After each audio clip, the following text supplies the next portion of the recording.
So welcome back. The other day I was in a meeting with 15 or 20 people. We were talking about how to navigate through some really significant changes on the horizon that would affect most of the people in the room and a whole bunch of others outside of the room. And as the conversation moved along, a few people who had begun the meeting with very strong negative emotions about the changes began to feel less and less frustrated. But another small group in that same meeting began to feel more and more and more frustrated. Both groups were presented with exactly the same facts at exactly the same time. Nearly everyone in the room had similar job responsibilities, and most have been in their jobs for at least a few years, so nobody in that space was a newbie, so to speak.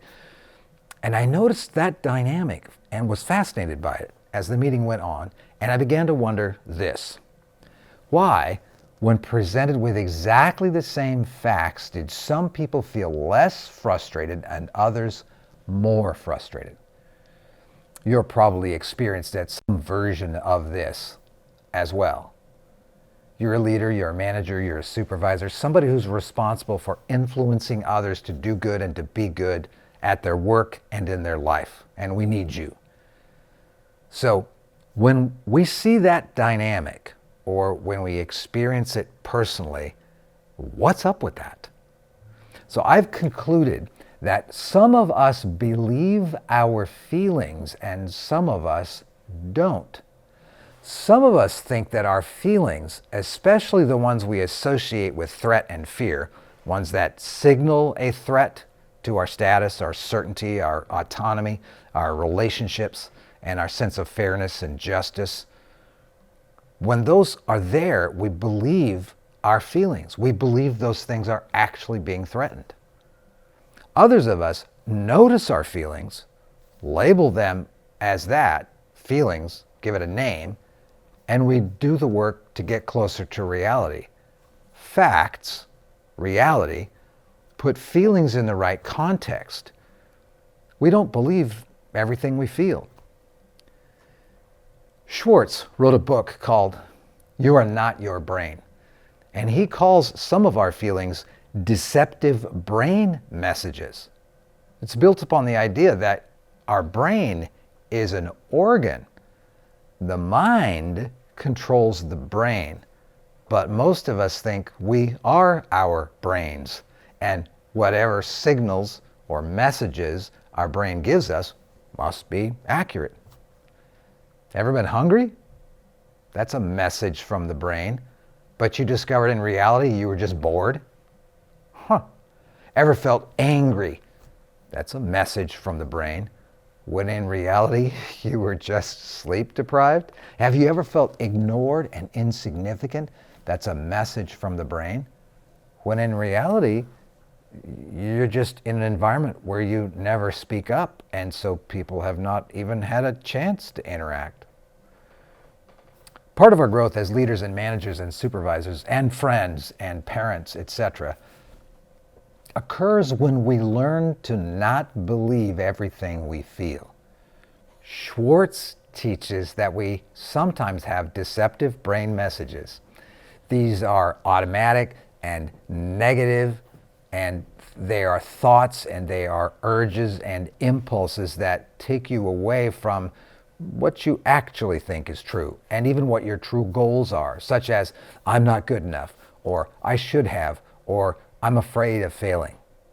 He also says there's a difference between the brain versus the mind. The brain generates the automatic thoughts and sensations in sometimes what he calls the oh center of the brain. Something's wrong. That's the region of the brain that generates the threat responses. But while the brain generates these nearly automatic sensations and thoughts, which can often result in unpleasant feelings if they're ignored, it's the mind that can consciously choose how to respond to them. How? Through what Schwartz calls self-directed neuroplasticity. Have fun with that one at a barbecue party, right? The brain is not static. It changes based upon where you and I place our focus. By repeatedly focusing on positive, healthy, and productive behaviors, you will strengthen the neural pathways and weaken the old negative neural pathways. Those people in the meeting that I talked about a minute ago who became less frustrated did so because they deliberately changed their focus. They used their mind to steer their brain. Even though it's easier and less stressful to remain focused on their anger and their frustration, they chose to focus on the bigger picture. The ability to deliberately focus on something other than our strong emotions arising from deceptive brain messages is our superpower. Only human beings have it. Like a rider on a horse, where our mind is the rider and our brain is the horse, we can steer the brain. We do that through focus. We choose what we focus on. We choose what we think about. Some would call that choosing our perspective. And you know this is true. You've done it before, deliberately or accidentally, hundreds of times, probably in the last few days.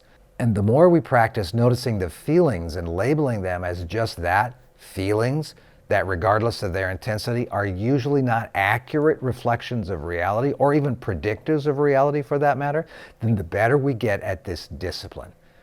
Hebb's law, you may have heard about this before. Neurons that fire together, wire together. What he means is practice something and it'll get easier to do. Choose what you focus on. Don't believe everything you feel. Focus on getting closer to reality. Dig deeper under the detritus of emotion and find out what is real. Then lead from there. When you do that, you'll be like those in that emotionally charged meeting that I spoke about whose frustration decreased as the conversation progressed. There's an interesting idea, huh? There you go. I hope this helps. It's a small change, and it makes a great big difference right away.